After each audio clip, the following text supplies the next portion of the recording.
괜찮아요. 저 여기다 조금 보이고. 기도하겠습니다.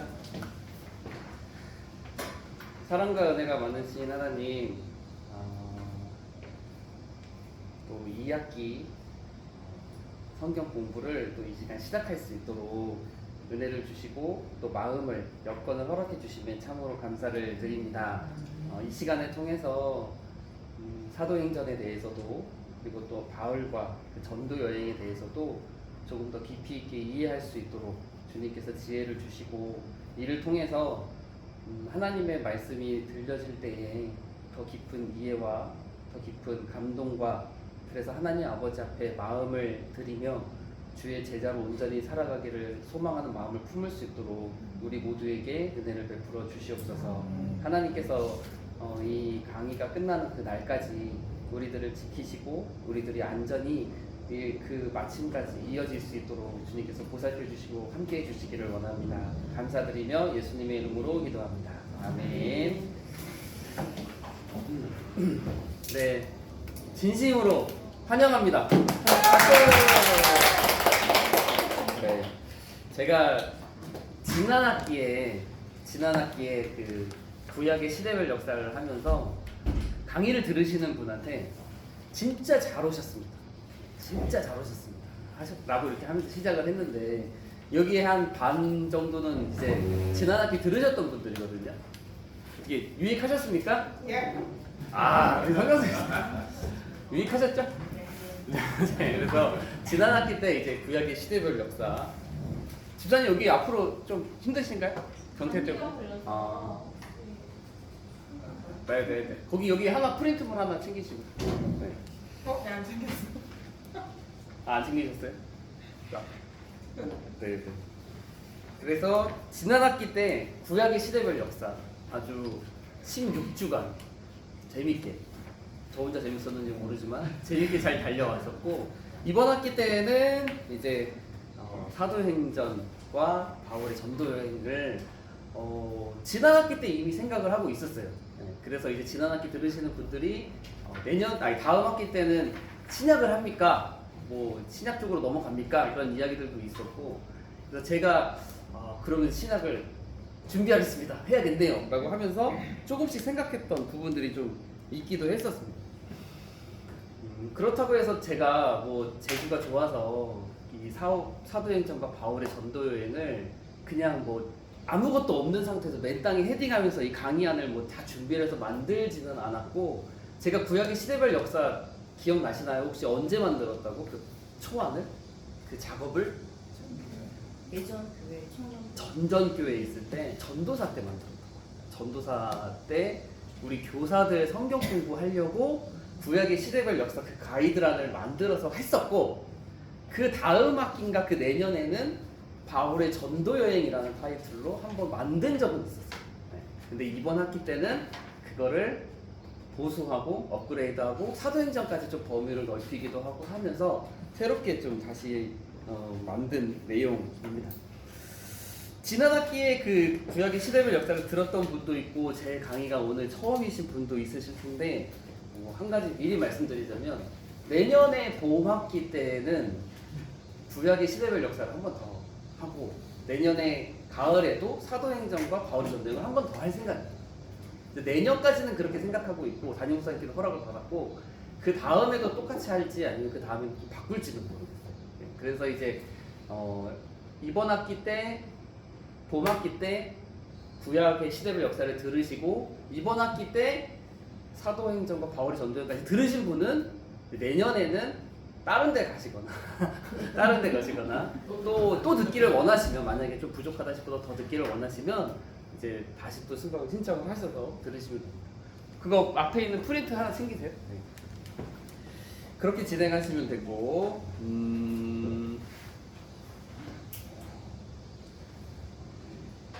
그 부교재가 있었습니다. 부교재. 지난 학기 때 하신 분들은 그 부교재 항상 들고 다니시면서 뭐 시간 강의 시작할 때마다 항상 맞추기 시작하셨었죠. 부교재가 무엇이었냐면 퍼즐이었어요. 퍼즐. 그래서 제가 수작업을 다 해가지고 48개 정도 되는 피스였거든요. 조각이었거든요. 그거를 조각을 다 드린 다음에 각자 개인별로 드린 다음에 그 시대에 맞추고 시대별 특정 사건이나 인물들 맞춰가지고 이걸 조각조각을 맞추는 거를 작년 이제 봄학기 때 했었어요. 그래서 그거를 다 들고 다니셨었고 또 집에서도 나누는데 열심히 해오셔서 강의 시작할 때마다 그걸 맞췄거든요. 처음 두 번째 강의 때부터는 조금씩 늘려가면서 그래가지고 이제 끝날 때쯤에는 한 번도 빠짐없이 거의 다 맞추셔서 구약의 시대별 역사가 어떻게 진행되는지 어느 정도 분명히 감을 잡으셨으리라 생각이 듭니다. 장로님 댁에서도 좀 하셨나요? 오기 직전에. 오기 직전에 여기 오기 직전에 아무튼 그런 이야기가 수제해야 이렇게 되는데 있고. 이러고 있는 네, 근데 와가지고는 다 잘 맞추셨어요. 네, 와가지고는 잘 맞추셨어요. 네. 그래가지고 처음부터 막 되게 잘하시는 분도 있었고 처음에는 몇 번 좀 틀리다가 나중 가서 다 맞추시는 분도 있었고 그래서 되게 잘 해주셨었습니다. 요번에는 뭘 준비할까 생각을 했습니다. 네. 그래서 이제 지난 학기 때는 퍼즐 위주로 해서 지도를 섞어가면서 했다면 이번에는 학습 효과를 높이기 위해서 이번에는 뭘 할까 고민을 하다가 이번에는 퍼즐은 없고 지도 위주로 합니다. 지도 위주. 아무래도 이제 바울의 전도 여행에 대한 부분이 이제 초점이 되기 때문에 이번에는 지도 위주로 공부를 좀 많이 하게 될 것 같아요. 그래서 제가 오늘 드린 프린트물이 총 4장인데 이제 2장 말고 비포용지로 된 큰 거에는 지도만 그려져 있는 게 있습니다. 지도가 그려져 있는 거. 그래서 이제 그 지도 안에 바울의 전도 여행을 주요 도시, 주요 지역 그런 것들을 기록하고 그 다음에는 1차, 2차, 3차 전도 여행의 코스별로 진행하는 선을 그어가지고 이렇게 선을 그어가지고 진행하는 거를 요번 학기 때 다 하려고 해요. 그래서 지금 보면은 이게 뭔가 이게 뭔가 싶지만 구약의 시대별 역사 들어보신 분 떠올려 보시면 처음에는 그 퍼즐 보고 답답했잖아요, 그렇죠? 엄청 답답하셨을 거예요 처음에는. 근데 나중에는 그게 이제 좀 마음 편하게 하나하나 차근차근 해서 다 맞추셨던 것처럼 지금은 이게 뭔 그림이고 이걸 어쩌자는 건지 모르실 수 있지만 나중 가면 이것쯤이야 하면서 5분 안에 다 체크도 하고 코스도 다 그리실 수 있으리라 저는 확신을 합니다. 근데 이 지도는 다른 건 그리지 않아요. 다른 건 그리지 않고 뭐만 그리냐면 1차, 2차, 3차 전도 여행만 그립니다. 그러니까 사도행전 초반부에 있는 이제 베드로 중심적 이야기들에 대해서는 없고 13장부터 시작하는 바울의 1차 전도 여행부터 시작해서 바울이 3차 전도 여행을 마치고 예루살렘에 도착하기 전까지의 상황 거기 부분만 1차, 2차, 3차 전도 여행만 그린다는 점. 로마행은 그리지 않습니다. 로마행까지도 배우긴 하지만 로마행 그리지 않고 1차, 2차, 3차 전도 여행만 그린다는 점. 너무 부담 갖지 않으셔도 되니까 걱정하지 마시고 충분히 하실 수 있습니다. 근데 이 지도 그리기는 그 13장부터 시작한다 그랬잖아요. 사도행전 13장에 바울의 1차 전도 여행이 13장에서부터 시작하거든요. 그런데 지도 그리기는 미리 사전부터 준비를 합니다. 왜냐면 13장부터 시작한다고 해서 13장부터 그리려고 하면 막막해져요. 왜냐면 많이 또 이미 사전적으로 알고 있어야 코스대로 따라가면서 그릴 수 있기 때문에 그 전에 이제 이미 나눠드린 지도를 어느 정도 그릴 수 있고 지역별로 나눌 수 있고 도시까지 어느 주요 도시 정도는 충분히 체크할 수 있는 만큼의 그런 배경은 13장이 진행하기 이미 이전에 알고 있어요. 그래야 13장 때 코스만 이제 그리면서 그때부터 좀 차근차근 할 수 있기 때문에 조금씩 이렇게 배워 나갈 거라는 거 아시면 되고 그래서 오늘도 조금 해보려고 오늘도 맨 마지막 시간에 조금 해보려고 어렵지 않습니다. 네. 혹시 저 촬영 중이시면 카메라가 잘못된 차위 지금 어디 이쪽 보고 있나요? 아니요.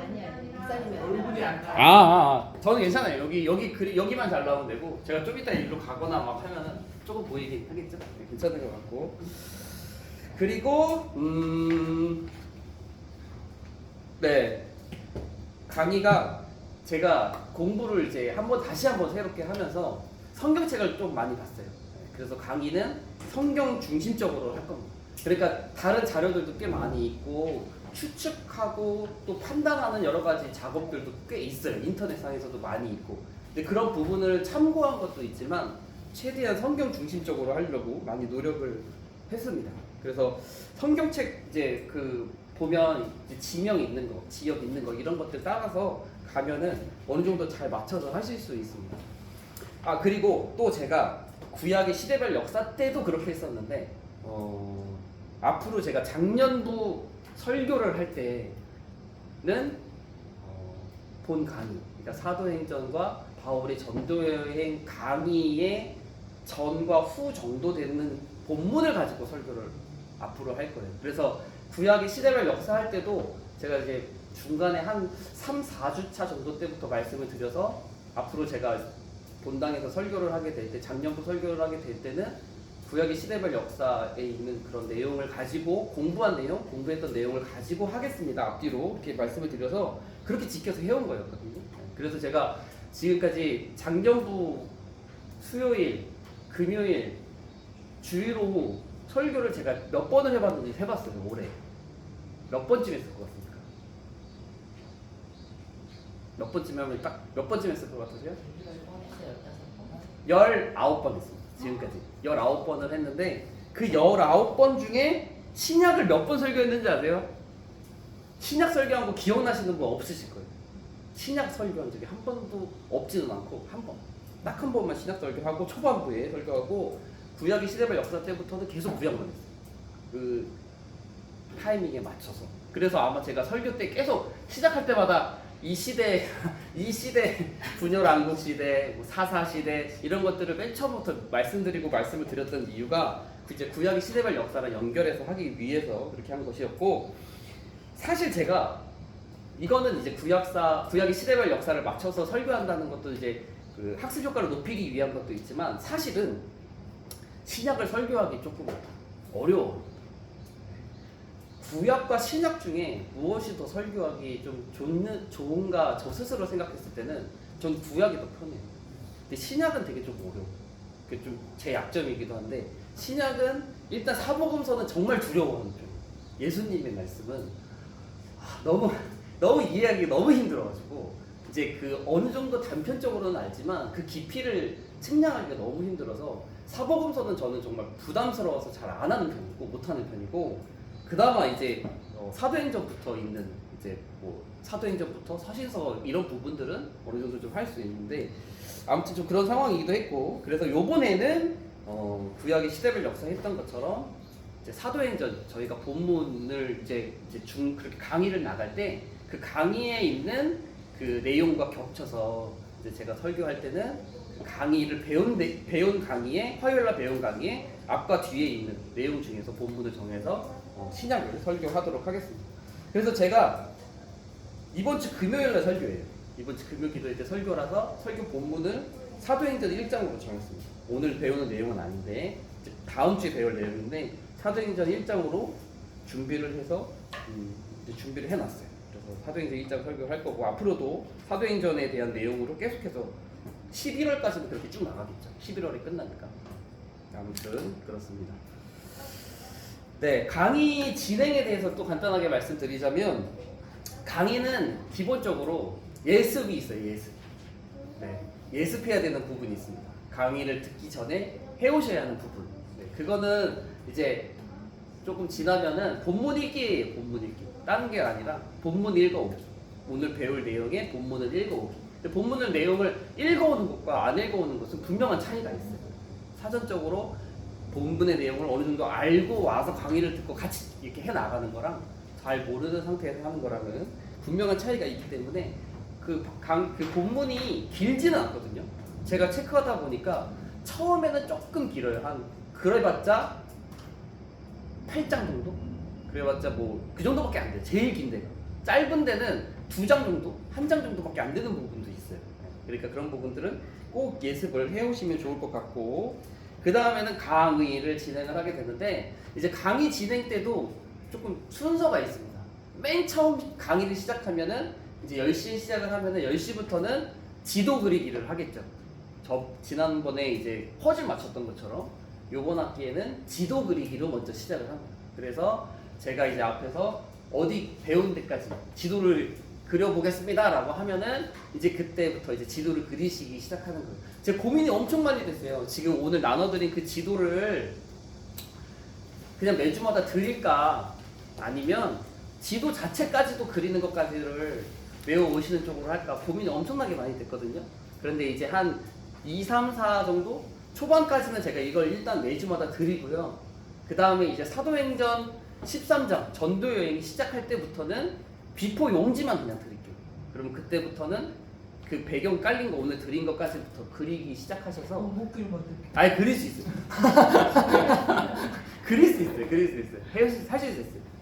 전사니까 따라와서 준비할 수도 있고 아무튼 그리실 수 있으니까 그렇게 해오시면 될 것 같습니다. 그래서 지도 그리기 하고 그 다음에 강의 하고 근데 이제 강의는 본문 중심적인 강의를 하고 13장부터는 그 성경 인물도 배워요. 추가로. 그래서 그 조연들이 좀 있잖아요. 성경에 나오는 조연들. 그래서 바울의 전도 여행 시작할 때부터 있었던 조연들 한 명씩을 매주마다 또 그때부터는 배우기 시작해요. 그래서 왜냐면은 이게 그 사도행전 전체를 하기는 하지만 내용이 그렇게 많지는 않아서 이제 좀 일찍 끝나는 부분도 좀 있다 보니까 이건 좀 너무 일찍 끝나는 것 같고 내용이 좀 약한 것 같아서 뭘 하면 좋을까 고민을 하다가 성경의 인물 그래서 이제 성경에서는 많이 소개하고 있지는 않지만 그래서 이제 좀 중요한 조연들도 한 명씩 배우면 좋겠다 싶어서 이렇게 좀 집어넣었습니다. 아마 제가 예상하는 시간은 1시간 지난 학기 때는 1시간 반을 거의 항상 맞췄었거든요. 근데 요번에는 1시간에서 1시간 반까지 갈 일은 없고 1시간 정도는 거의 끝날 것 같은 생각이 들어요. 좀 이번 학기는 좀 일찍 끝날 것 같은 생각이 들어요. 그래서 아무튼 지도 그리기, 강의, 성경 인물 이런 식으로 진행하게 될 것 같고 복습은 뭐 어렵지 않습니다. 오늘 배운 거 공부해오기. 네, 오늘 배운 거 공부해오기. 저는 지금도 제가 그 지도 그리는 거 있잖아요. 그 하루에 한 3-4번씩 다시 맨날 그려요. 저 복사를 좀 많이 해놨어요. A4 용지에다. 그래서 맨 앞자리 이름만 딱딱딱 써가지고 그리기를 매주 하고 있는데 하다 보니까 진짜 사람이 참 놀라운 것 같아요. 반복해서 하면 이게 그냥 술술술 나오게 되어 있는 것 같아요. 성경선 지선이 지난학기 때 저보고 뭐 퍼즐 안 맞춘다고 나는 모르는 거 아니냐고 맨날 그러셨는데 아무튼 그러지 않고 잘한다는 점 저는 잘한다는 점 미리 말씀드립니다. 그리고 지난학기 때 중간평가를 했었어요. 지난학기 중간평가를 무릅쓰고 그 비난을 무릅쓰고 중간평가를 했는데 가맹했거든요. 그래서 시험을 봤었어요. 그래가지고 근데 기말학기는 보지 맙시다 얘기가 나와가지고 기말학기는 보지 않고 총정리를 했습니다. 그래서 이번 학기도 중간평가가 없고 기말평가도 없습니다. 중간에는 중간정리가 있고 기말에는 끝날 때에는 총정리가 있어요. 그러니까 시험에 대한 부담감은 갖지 마시고 대신 시험은 없지만 그래도 이제 열심히 하셔야 열심히 하는 만큼 기억에 남게 되어 있어요. 분명하게. 그러니까 최선을 다해서 열심히 하시기를 바랍니다. 그리고 모든 강의는 영상 촬영을 합니다.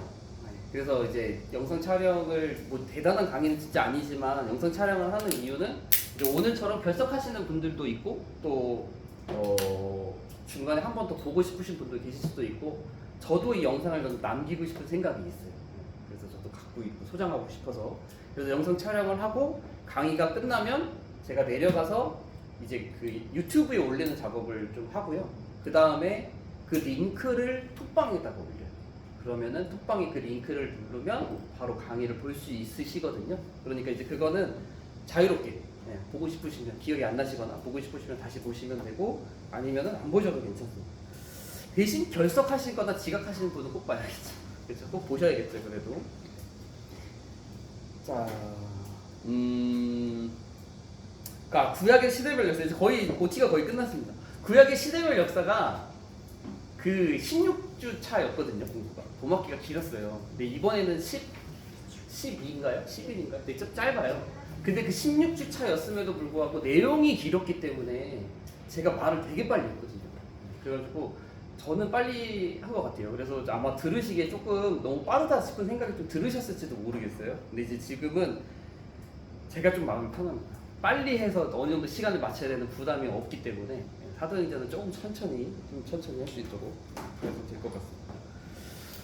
준비물 이제 마지막으로 준비물이 이제 성경책은 제 생각에는 오늘 한번 찾기는 할 건데 거의 쓸 일은 없기는 해요. 네, 강의한 위주로 이제 제가 성경 위주로 강의안을 만들어서 강의안 위주로만 가기 때문에 성경책을 찾을 필요는 거의 없을 것 같은데 일단 성경책을 안 들고 오셔도 괜찮고요. 필기 도구는 꼭 가지고 오셔야 돼요. 체크를 하시고 적으셔야 되는 부분이 있으니까. 그리고 이전에 나눠드렸던 강의안들은 조금 이제 잘 모으셔서 가지고 다니시는 것도 괜찮을 것 같아요. 왜냐면 또 가지고 또 거기다 L자 파일에다 또 이렇게 껴서 잘 보관하실 수 있으니까 좀 그런 식으로 가지고 다니면 좋을 것 같습니다. 네, OT는 다 마쳤습니다. 오늘 거가 이제 1과 첫 시간 이제 비포 용지 나눠드린 거 조금 긴 거 글씨 많은 거 그게 오늘 할 내용입니다. 사도행전 개관과 구조가 이제 오늘 할 내용이에요. 그러니까 사도행전을 좀 한눈에 볼 수 있는 거, 사도행전을 조금 더 전체적인 그림에서 이해할 수 있는 방법, 그거를 제가 주석과 이제 인터넷 자료들 좀 참고해가지고 좀 만들어 봤거든요. 그래서 요거 부분만 좀 잘 숙지하고 계셔도 사도행전을 좀 이해하는 데는 조금 좋으실 것 같다는 생각이 충분히 듭니다. 그래서 이제 개관부터 보자면 저자는 누가 사도행전 썼나요? 누가 재미없어요? 아무튼 누가가 이게 누가복음 썼잖아요, 그렇죠? 누가복음의 그 누가가 사도행전에 썼습니다. 그래서 누가복음과 사도행전을 합쳐서 뭐라고 부르냐면 뭐라고 부르면 좋을까요? 누가복음과 사도행전 많이 쓰는 말이에요. 누가행전이라고 좀 부르는 사람들 많아요. 그래서 누가복음과 사도행전이 연결되어 있는 책이거든요. 그래서 누가행전이라고 이렇게 많이 이야기도 많이 합니다. 그래서 누가복음과 사도행전. 그리고 이제 이 누가가 그 사도행전에서는 별로 등장하지 않아요. 그 이름조차도. 근데 왜 이 누가가 대단하고 이 누가가 사도행전을 그 바울과 정말 가까이 있었는지 알 수 있는 포인트는 이 우리라고 하는 거에 있습니다. 그러니까 이 바울의 2차 전도 여행부터 그 전에 등장하지 않았던 우리라는 말이 등장해요. 그러니까 이 누가가 바울의 2차 전도 여행부터 함께 바울과 같이 전도 여행을 나가면서 이제 우리라는 표현을 쓰게 되는 거죠. 근데 이 우리라는 말이 우리가 하면서 이제 어디 가고 하는 그 전도 여행이 시작이 되는데 이 우리라고 하는 말이 2차 전도 여행부터 사도행전이 맞춰지는 28장까지 이 바울과 같이 동행하는 자로서의 그 누가의 모습이 우리라는 표현에서 계속해서 등장을 하게 된다. 그러니까 이제 이 누가가 처음부터 이 바울과 함께한 것도 아니었고 초대교회의 그 역사를 같이 한 사람은 아니었지만 그 중간부터 합류해서 끝까지 바울 곁을 지켰던 사람으로서 볼 수가 있습니다. 그리고 기록 시기, 이거 기록 시기가 이제 제가 AD 62년부터 63년경, 60년부터 뭐 62년경 이런 게 나오고 제가 이제 다음 시간부터 나눠드리는 그 강의안에도 이제 이 AD 그 시간이 나와요. 연대가 나오는데 이 연대가 정말 어렵습니다. 그리고 이 연대가 자료들마다 조금씩 차이가 있어요. 어떤 거는 1, 2년 차이밖에 없지만 어떤 거는 이제 5, 6년 정도 차이가 나는 데도 있고 좀 바울의 1차 전도 여행, 2차 전도 여행, 3차 전도 여행이 이제 몇 년부터 몇 년까지 있었느냐도 이제 자료마다 인터넷마다 다 달라요. 네, 그래서 저도 정리하기가 조금 힘들기는 했는데 이것도 대체적으로는 이제 제가 신용하는 주석을 조금 생각하고 그리고 이제 제 성경책에 성경책에 어느 정도 적혀 있으실 텐데 이 그 성경 그 서신서마다 몇 년도에 적혀 있는지 좀 약간 그런 것들 적혀 있는 성경책들이 조금 있어요. 서신서를 보면은 나중에 그러니까 그런 것들도 좀 참고해서 연대를 어느 정도 정했습니다. 그래서 오차는 1, 2년이 있을 수 있지만 거의 맞는 연대다라는 걸 생각하시면 될 것 같아요. 그래서 누가복음의 기록이 60년부터 62년경이라고 해요.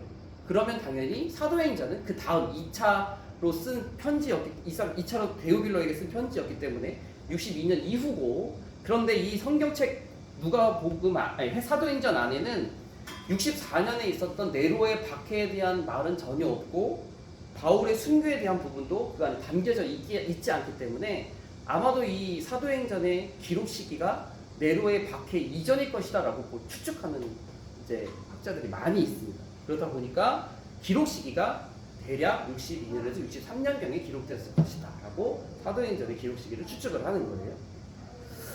그리고 기록 장소는 로마, 바울의 로마 투옥 중 기록하였을 것으로 추정. 이제 바울과 같이 있으면 바울의 이야기들을 통해서 적었을 것이다라고 되어져 있고, 그리고 수신자 이게 조금 어렵습니다. 여기서부터 조금 너무 깊게 들어가면 막막해져요.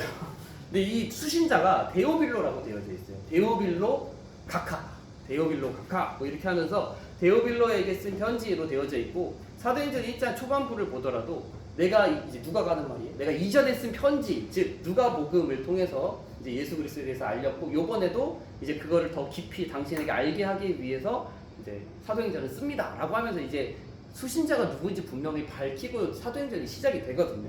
근데 그 사도행전의 수신자가 데오빌로라고 되어져 있어요. 근데 이 데오빌로가 과연 누구냐라고 하는 것에서부터 이제 조금 의문이 있는 거죠. 여러 가지 의견과 여러 가지 추측들이 있습니다. 그래서 첫 번째는 이 데오빌로라는 말 자체가 헬라어로 하나님께 사랑을 받는 이 또는 하나님의 친구를 의미합니다. 근데 여기 데오, 데오, 이런 게 그 하나님이라는 뜻이거든요. 아무튼 하나님께 사랑을 받는 사람, 하나님의 친구를 의미한다. 근데 여기에 또 데오빌로가 아니라 또 데오빌로 가카라고 표현이 되어져 있기 때문에 높은 지위. 근데 이 가카라고 하는 표현도 제가 주석을 통해서 찾아보니까 되게 높아야 돼요. 네. 그러니까 군대로 치면은 천부장 이상급이 되어야 가카라는 존칭을 쓴대요. 그러니까 백부장 미친 가카라고 쓰지도 않는다고 합니다. 그러니까 군대로 따지면 최소 천부장 이상급. 그러니까 되게 높은 지위에 있는 사람인 거죠. 진짜 가카를 붙이는 사람이었다면 네, 총독 이상의 직위를 가진 사람이었다 추측할 수 있고, 또 한 가지는 이제 데오빌로라는 말 자체가 하나님께 사랑을 받는 이이기 때문에 하나님께 사랑을 받는 이 모든 사람, 그러니까 모든 믿는 자들을 향해서 쓴 편지다라고 보는 학자들도 있는 거예요. 보는 관점도 있는 거예요. 그런데 이제 이거는 그렇게 좀 신용받는 관점은 아니고요. 또 어떤 이는 추측하기를 이름도 어렵습니다. 도미티아누스 황제의 조카인 티투스 플라비우스 클레멘스라고 하는 이 사람이 나중에 신자가 된 이후에 그리스도인의 이름을 고쳐 부른 이름이 그리스도인이 되어져서 그 이름을 고쳐 부른 게 데오빌로가 되었을 것이다라고 추측해서 그 사람한테 쓴 편지였을 것이다라고 보는 설도 있어요. 보는 관점도 있어요. 네, 이것도 믿고, 네 번째는 어떤 이는 37년부터 41년 사이에 유대인 제사장 가운데 데오빌로라고 하는 이름을 가진 사람이 있었을 것이다 라고 보는 추측도 있습니다. 그래서 좀 여러 가지 관점도 있고 어느 정도는 맞는 말도 있고 어느 정도 좀 믿기가 어려운 부분도 조금 있는데, 그래서 확실하게 단정하기는 어렵지만 그 당시에 문화가 책을 저술해서 어떤 사람한테 증정하는 그런 문화가 그 당시에는 많이 있었다라고 하더라고요. 그러니까 그걸 볼 때 이 누가복음과 사도행전을 저작한 누가 역시도 데오빌로라는 사람한테 증정하는 곳으로서 쓴 편지, 그 당시에 문화에 맞추어서 해석할 때는 이 데오빌로라는 수신자가 분명히 있었던 어느 한 사람, 역사적 인물이었을 것이고, 그래서 그 사람한테 쓴 편지였을 것이다 라고 이렇게 보는 이제 그런 관점이 제일 좀 타당한 것 같은 그런 모습입니다. 네, 그래서 이제 이 사도행전의 의의가 신약 성경의 유일한 역사서, 그리고 복음서와 서신서를 잇는 다리 역할을 하는 것. 그래서 우리가 이제 공부하면서도 배우겠지만 바울의 전도 여행 가운데에 바울이 서신서들을 적을 때가 있어요. 적는 데 있어요. 그래서 이제 바울이 2차 전도 여행 때 성경을 쓰기도 하고 3차 전도 여행 때 성경을 쓰기도 하는 그런 것들이 지금 우리가 신약 성경의 서신서에 있는 것들, 그런 것들이기도 하고, 로마 감옥에 투옥돼서 적은 성경책, 그리고 사도행전은 끝나지만 그 이후에 이제 역사를 통해서 나머지 성경책들이 기록한 흔적들 그런 것들도 조금씩은 우리가 또 나중에 살펴보게 될 것입니다. 그러니까 이제 되게 중요한 성경책인 거죠. 신약 성경이 되게 중요한 성경책이고 주제, 핵심 내용 사도행전 1장 8절의 말씀을 바탕으로 우리가 잘 알고 있는 너희가 권능을 받고 예루살렘, 온 유대, 사마리아 땅끝까지 이르러 내 증인이 되리라 라고 하는 그 말씀이 성취되는 과정 분명하게 이루어지고 있음을 증거하고 기록하고 있는 것 그것이 바로 이제 사도행전의 핵심 내용으로 볼 수가 있습니다. 그래서 이 구조 밑에 내용을 보면요 좀 이런 부분들이 잘 이해가 되시리라 생각이 돼요. 초점 먼저 보면 이 사도행전이 두 명의 그 주연이 있습니다.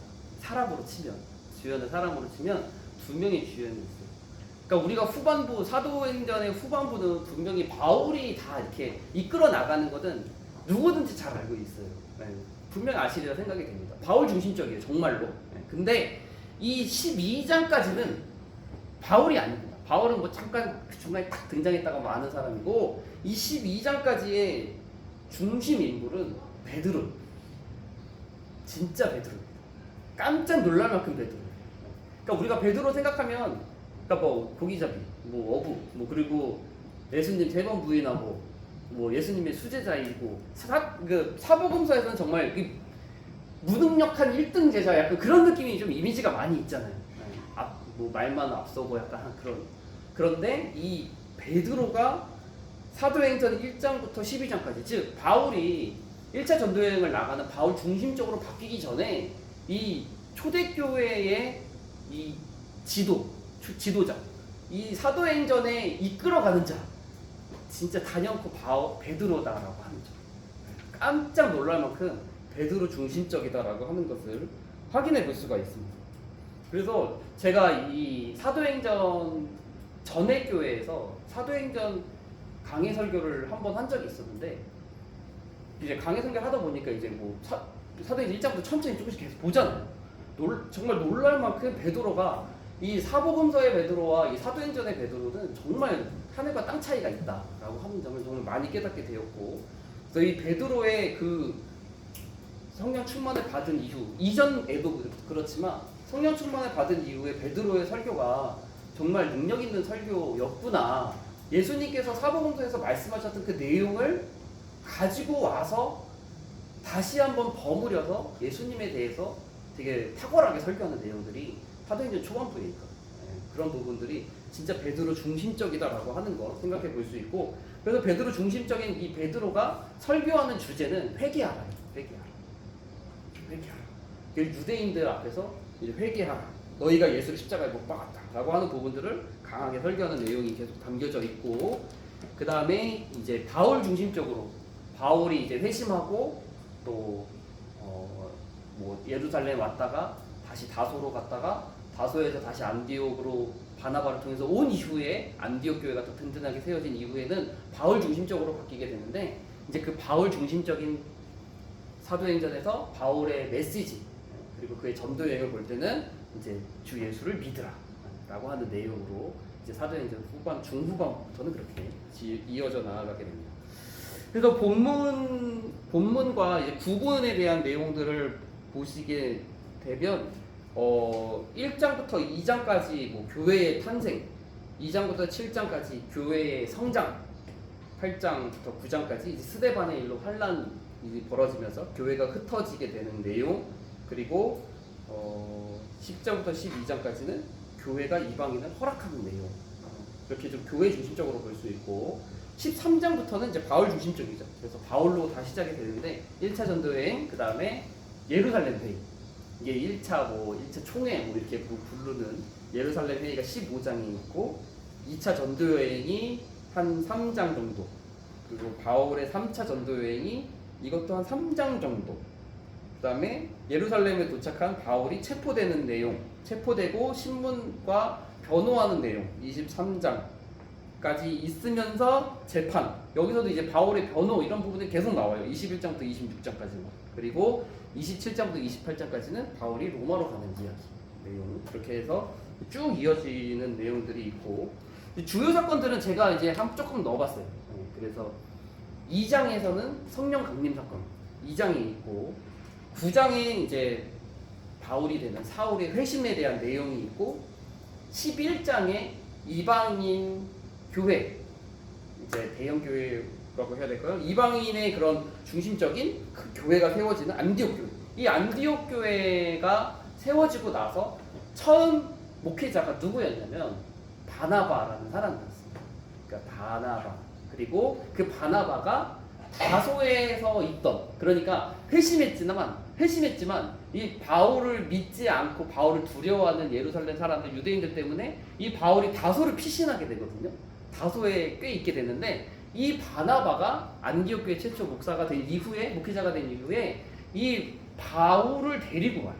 그래서 바울이 데리고 와서 안디옥 교회에서 공동 사역을 하는 내용. 이 사도행전 12장에 있으면서 13장 1차 전도여행 나가기 전에 바로 내용이에요. 아무튼 이 안디옥 교회가 설립되는 내용이 11장에 있고 15장 18장 내용에 2차 전도 여행 때 바울이 데살로니가전서, 데살로니가 후서를 기록하고요. 그 다음에 3차 전도 여행 때 고전, 고후, 갈롬 기록하고 이제 27장부터 28장 마지막에는 바울이 로마에 도착한 다음에 2년간 가택 연금을 당하는 내용. 이제 뭐 성경에는 이제 도착하고 끝나지만 아무튼 그런 내용들이 있고 이 조연들이 바로 우리가 배우게 될 사람들입니다. 여기 있는 사람들은 다 배우지는 않지만 이제 거의 이 사람들을 배우게 될 거예요. 그래서 아마 이 친숙한 이름도 있으실 것이고 이 사람이 누구더라 하는 분도 있으실 거라고 생각이 됩니다. 그래서 바나바는 간단하게 설명드렸고 스데반은 7 집사 중 한 명, 최초의 순교자 집사고 그 다음에 빌립, 예수님의 제자 빌립이 아니라 이제 7 집사 중에 한 명인 빌립이고 아나니아, 이 아나니아 제자는 이 아나니아가 사도행전 3명이나 등장을 하는데 이 아나니아는 바울에게 안수해서 눈을 뜨게 해준 예수님의 제자 아나니아를 말하는 것이고 그 다음에 교회가 이방 10장부터 12장에 있는 고넬료, 백부장 고넬료, 베드로와 그 환상 같이 이렇게 보면서 베드로를 초청해가지고 이제 말씀을 듣고 성령을 받게 되는 백부장 고넬료, 그리고 이때 야고보가 순교하는 내용이 있고 이 성경 인물 우리가 나중에 배우게 될 인물 중에 한 명이 바로 이 마가 요한이라고 하는 사람입니다. 아주 이 사람 정말 재미있고 그 다음에 야고보, 이 야고보도 성경에 꽤 많이 등장을 하는 이제 흔한 이름이죠. 그래서 이 야고보가 예수님의 동생 야고보입니다. 예수님의 동생이 4명인데 아무튼 이 야고보도 대단한 사람이고 야고보서의 저자입니다. 그리고 바울의 2차 전도 여행 부분에서는 실라, 디모데, 아굴라와 브리스길라, 실라, 디모데, 아굴라와 브리스길라 아마 잘 아시리라 생각이 됩니다. 이 실라가 이전에 딱 등장하지 않다가 이 예루살렘 회의 딱 끝나면서 딱 등장하는 사람이에요. 그래서 이 실라가 안디옥 교회로 바울과 같이 와서 이제 바울이 이 사람을 잘 알고 있다가 2차 전도 여행을 떠날 때 바나바와 싸우자 실라를 데리고 출발하게 되는데요. 아무튼 실라가 그 실라고 디모데는 우리가 잘 알고 있는 그 디모데, 아골라와 브리스길라는 부부이고 2차 전도 여행 때 고린도에서 만났던 사람, 어비 같음으로 했던 그 천막 제작하는 기술이 있었던 사람 부부가 만나서 이 부부 진짜 대단한 부부입니다. 진짜 대단한 부부. 나중에 또 배우게 될 것이고 그 다음에 3차 전도 여행 부분에서는 빌립을 다시 한번 적었는데 이 빌립이 이제 7 집사 중에 한 명이 빌립, 아까 전에 나왔던 그 집사, 그 빌립입니다.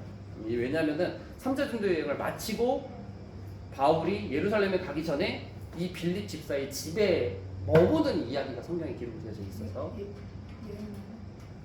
처녀로 내 딸이 예언하는 내용이 잠깐 나오죠, 그렇죠?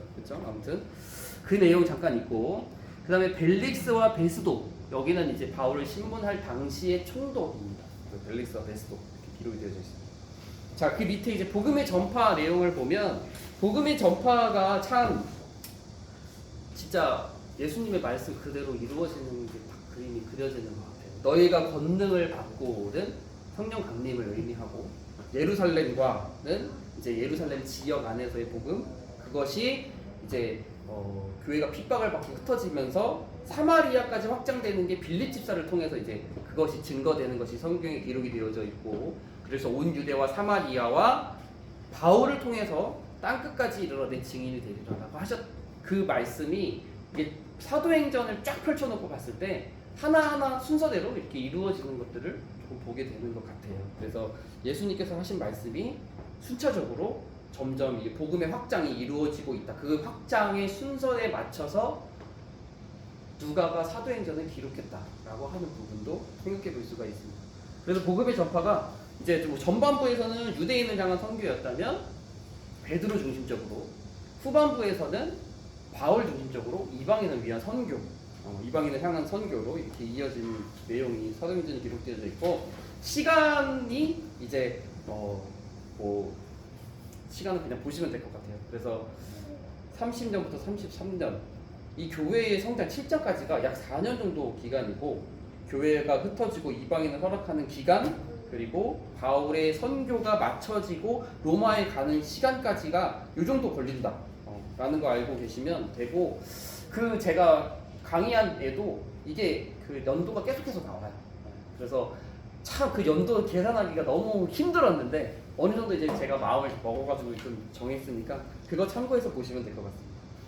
자, 오늘 요거는 여기까지 하고 한번 쓱 다시 보시면 잘 사도행전을 이해하시는 게 좋을 것 같고, 자, 오늘은 지도, 재밌는 지도를 드디어 한번 해보도록 하겠습니다. 지도가 진짜 재밌어요. 하다 보면 재밌어요. 뒤에 다 보이시죠? 글씨 다 보이시겠죠? 적어도 지도가 크게는 이렇게입니다. 이렇게,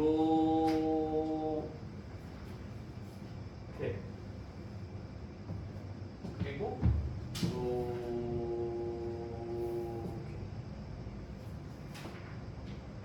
돼 있죠. 여기에 섬 하나. 그리고 이거 참 고민을 엄청 많이 한 것 중에 하나가, 여기가 이렇게 생겼는데 여기를 이렇게 딱 그리고 끝내고 싶었거든요. 간단하게. 솔직히 여기도 막 엄청 왔다 갔다 하고 있어요, 해안선들이. 근데 여기는 그냥 끝내도 돼요, 이렇게. 근데 여기는 이렇게 처음에 끝내고 싶었는데 이렇게 끝내면 안 되겠더라고요. 그래서 그 지도 보시면 조금 밑에가 좀 이상하죠.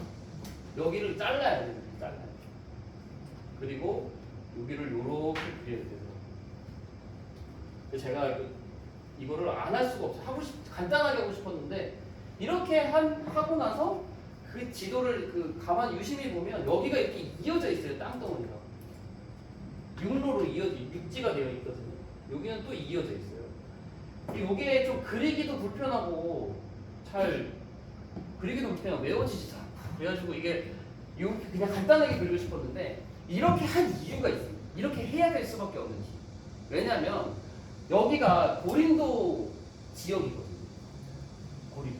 근데 그 고린도가 여기 있어요. 여기에. 이쯤에 있어요. 근데 그 고린도가 무역 항구, 그러니까 항구 도시.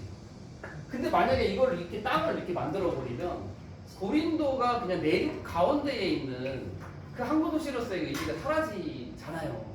그래서 이거는 안 되겠다. 조금 불편하지만 이거 좀 이렇게 해서라도 좀 그리고 외워야겠다라는 생각이, 이렇게 말씀드리겠다는 생각이 들어서 처음에는 이렇게 그리고 대충 하려고 했는데, 이 항구 도시인 고린도를 제대로 표시하기 위해서는 이렇게 할 수밖에 없다라는 거. 좀 조금 어려워질 수 있지만 맨 처음에 이렇게 그린 다음에 이렇게 띡 자른 다음에 딱 해서 여기쯤 딱 찍으면 돼요. 아무튼 기본 사양은 딱 이렇게 돼 있고, 중간에 섬들 있잖아요. 섬들. 여기에 조금 큰 섬 하나 있고요.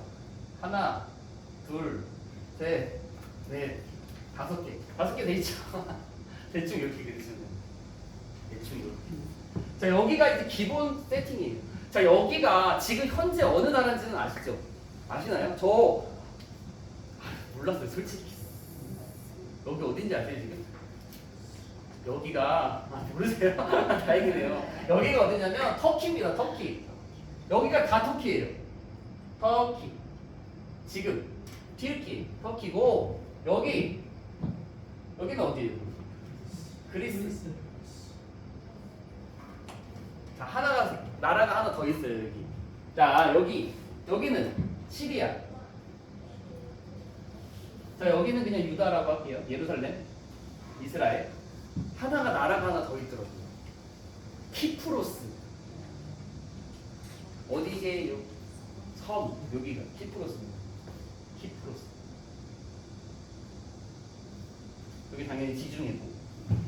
자, 이렇게 된 오늘날 나라를 그 당시의 지역으로 바꾸는 작업인 거예요.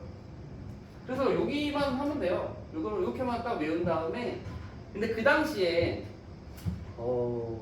우리나라를 보면 우리나라도 행정구역상 도로 이렇게 나누잖아요. 경기도, 경상도, 전라도, 또 뭐 있죠? 충청도, 이런 식으로 나눴잖아요. 근데 여기도 그렇게 나눠져 있어요. 그러니까 도시만 찍어서는 안 된다는 거죠. 우리 여기가 이 그리스라는 나라가, 제가 이거 인터넷에서 찾아봤습니다. 우리나라 우리나라 남한의 크기가 어느 정도 비율인지 아세요? 어느 정도 비율일 것 같아요? 어느 정도 비율일 것 같아요? 우리나라의 우리나라보다 반 작다? 네. 우리나라의 2분의 1? 제가 봤거든요. 우리나라의 1.3배입니다. 1.3배로 크더라고요. 그러니까 제가 딱 어느 정도 그 지도를 보고 눈으로 보니까 요 정도가 우리나라 크기. 요 정도가. 이거 제가 좀 그림이 이상할 수 있는데 요 정도가 딱 우리나라 크기고, 우리나라 크기, 남한 크기고, 여기가 좀 차이가 있습니다. 그리고 여기는 엄청나게 크긴 커요, 확실히. 요 정도가 남한의 2배 정도. 그림 대충 비슷하진 않네요. 아무튼 그 정도 사이즈예요. 그리고 이제 행정구역을 나눠보도록 하겠습니다. 그 경기도 구역, 뭐 이렇게 충청도 이런 것처럼 요 정도까지는 조금 이제 보시면 여기부터 해보면 우리가 성경 말씀 속에 이제 다 등장하는 지명들이라서 하는 거예요. 여기가 아가야 또는 헬라 라고 하는 지역이에요. 여기가 아가야, 헬라. 자, 여기가 뭘까요? 여기는 마로 시작합니다. 마게도니아. 자, 마게도니아 좀 더 길게 할까요? 뭐 이 정도 돼요. 여기나 여기 조금 애매하긴 한데 한 요 정도. 마게도냐와 아가야, 헬라. 아가야를 헬라라고도 부르기도 하는데 아무튼 이렇게 마게도니아. 제가 이렇게 표시한 이유가 있는데 여기 이름은 아시아. 성경에 아시아 나온다고 해서 우리나라 지역에 있는 그 아시아 생각하시면 절대 안 돼요. 저 어린 마음에는 그랬지만 아시아 또는 소아시아라고도 부르는데, 아무튼 아시아는 우리나라에 있는 아시아 말하는 게 아니라 여기 아시아를 말한다는 거예요. 아시아가 되게 커요. 아시아가 되게 크고, 그 다음에 여기를 나누면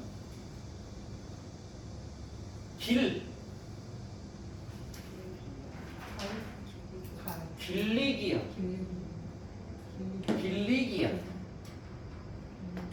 자, 여기를 나누면 갑바도기아. 이름 이상하죠? 갑바도기아. 다음에 요렇게 나누면 여기 위에 비두니아. 여기 이렇게 나눠서 여기 위에가 본도라고 해요. 본도. 여기가 본도예요. 여기가 비두니아보다 여기가 본도. 자, 남은데 여기가 엄청 좀 크더라고요. 가운데 지역이 갈라디아.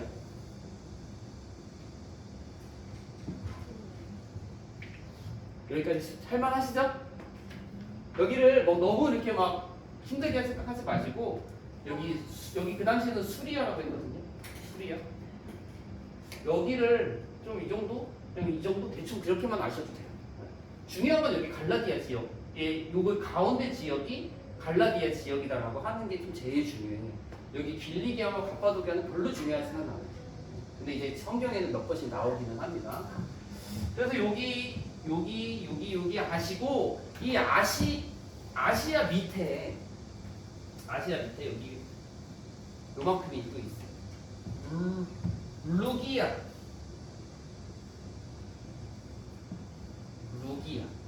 아직 끝나지 않았습니다. 죄송하지만 아직 끝나지 않았습니다. 여기에 밤빌리아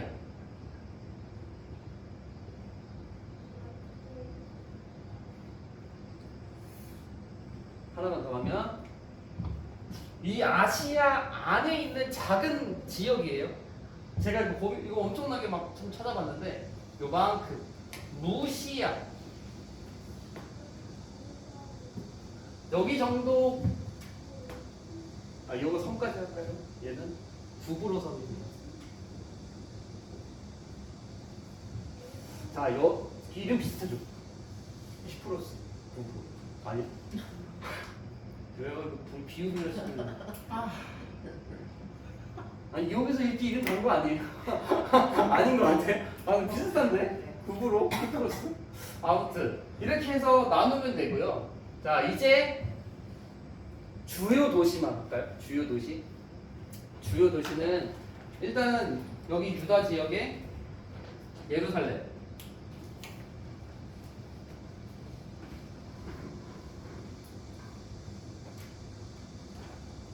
그리고 1차 전도 여행 지역이 여기 갈라디아 지역이 대부분이에요. 1차 전도 지역은. 근데 이 1차 전도 지역은 여기 갈라디아 지역이지만 주요 도시라고 할 만한 데는 딱히 없는 것 같아요. 그나마 있는 곳이 루스드라 정도? 근데 루스드라가 이쯤에 있어요. 근데 이 루스드라는 좀 중요한 이유 중에 하나는 이 루스드라에서 디모데를 만나. 그리고 이제 루스드라에서 디모데를 만나기 전에 2차 전도 여행 때 만나고 1차 전도 여행 때는 이제 제우스, 헤르메스라고 하면서 사람들이 바울을 신이 내려왔다 바울과 바나바를 약간 그런 내용이 있기는. 자, 그리고 여기 소아시아 지역에서는 제일 진짜 여기는 정말 중요한 곳이 한 군데 있어요. 여기.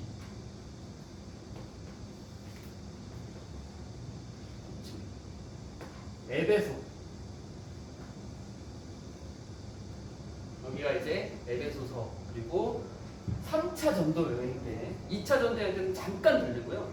3차 전도 여행 때 약 3년간 바울이 선교했던 지역이고 3차 전도 여행의 성경책의 내용의 대부분이 에베소에서 있었던 기록이 되어져 있어요. 그러니까 에베소에서는 내용도 엄청 많고 사건도 되게 많이 있었어요.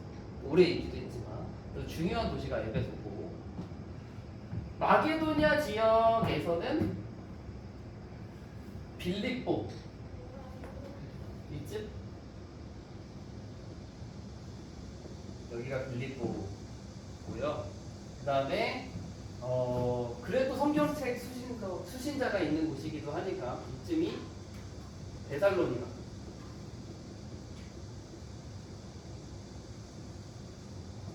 그리고 아가야 헬라 지역에서는 당연히 아까 말씀드렸던 고린도. 여기가 2차 전도 여행의 중심 지역. 여기에서 1년 6개월 정도 머물렀다라고 되어져 있습니다. 그러니까 이제 여기 정도가 되게 중요한 도시들이고, 나머지는 뭐 중요하다고 할 수도 있지만 거쳐가는 지역들이 대부분이고, 중요한 거는 이 에베소에서의 3차 전도 여행에서의 사역, 2차 전도 여행에서는 고린도에서의 사역, 1차 전도 여행에서는 이 갈라디아 지역 중심으로 했다라는 정도만 알고 있어도 어느 정도 이제 지도에 대한 이해가 되어져 있는 상태이십니다. 성경책이 아까 하나 찾는다고 그랬는데 한번 찾아볼게요. 베드로전서 찾아볼게요. 베드로전서 1장 1절.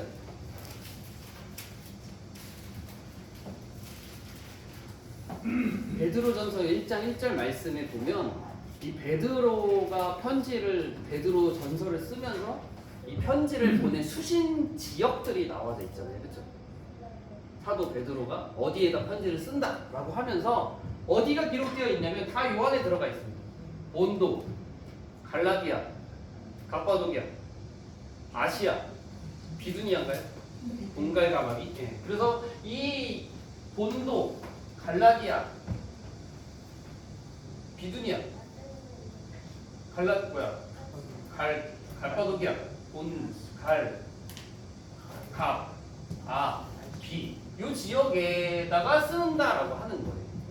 그러니까 이제 지도를 내가 어느 정도 좀 알고 있으면 그 성경에 나온 지역들을 통해서 어느 정도 이해를 하고 유추를 할 수 있는 부분들이 좀 생기는 거죠. 선지식들이 생기는 거죠. 그리고 이제 요한계시록에 나오는 이제 소아시아 7교회에 쓴 편지 되어져 있잖아요. 초반부에. 거기 다 이 소아시아 요 안에 다 들어가 있는 지역들에 있는 교회입니다. 그리고 아마도